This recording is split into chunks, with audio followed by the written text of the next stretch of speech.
E hoxe vos explicar como funciona a biotrituradora eléctrica que ten en préstamo o Concello de Tomiño. Entón, antes de nada, temos que saber que é unha máquina moi fácil de usar, que mide cerca de 1 metro e que pesa alrededor de 30 kilos. Entón, podemos levala en calquer maletero de prácticamente calquer coche. O primeiro que temos que ver é onde vamos a colocar. Ten que estar nun espacio llano, compacto e liso. A podemos mover incorporando hacia adiante e podemos movela coas rodas que dispoñen.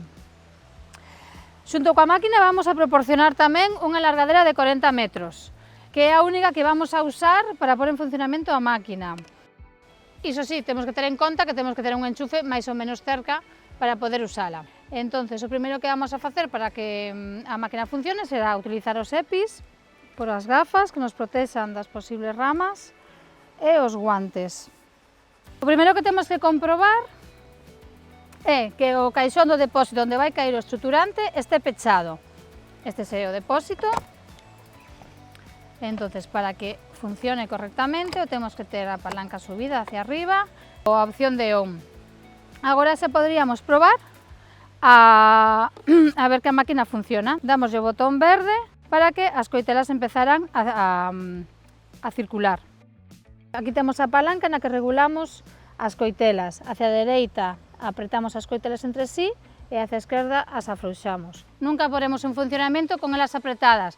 Se escoitará un sonido metálico que iso non é convinte que pase na máquina, se podría estropear. Pois as polas que podemos usar e introducir nesta máquina serán de máximo 5 centímetros de diámetro. Preferentemente que estén un poquinho secas, que estén cortadas de aí un par de semanas. Se están moi verdes, poden que sala moi fibrosas e a máquina non a poda triturar. Xa a propia boca da máquina nos vai a limitar o seu diámetro. Introduciríamos por aquí e saliría pola parte inferior neste depósito. Continuamente iríamos introducindo todas as ramas despois. Que é o que non podemos usar ou botar? Pois aquelas plantas que temos con terra, con cepellón. Preferentemente o cortaremos e o eliminaremos, entón sí que o podemos introducir. Esta terra podría dar problemas na máquina e podría chegar a estropearse. Este é o botón para comezar a traballar coa máquina e aquí no botón vermello apararíamos.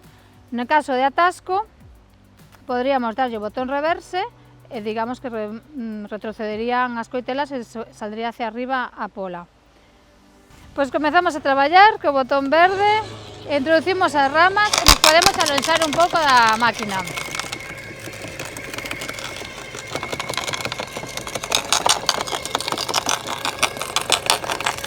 Podemos acompañar a pola para que se vaya introducindo máis facilmente ou directamente alonxarnos.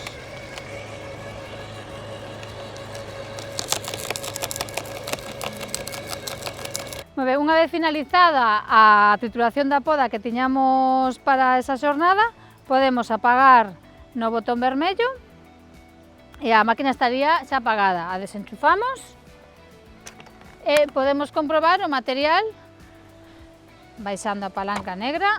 Abrimos o depósito e aquí atopamos o triturado xa necesario para o composteiro da súa casa.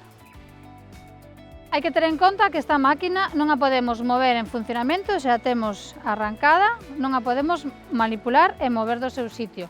E tamén ter en conta que se nos empeza a chover, no momento que estamos traballando con ela, pois tamén a deberemos apagar e recollela.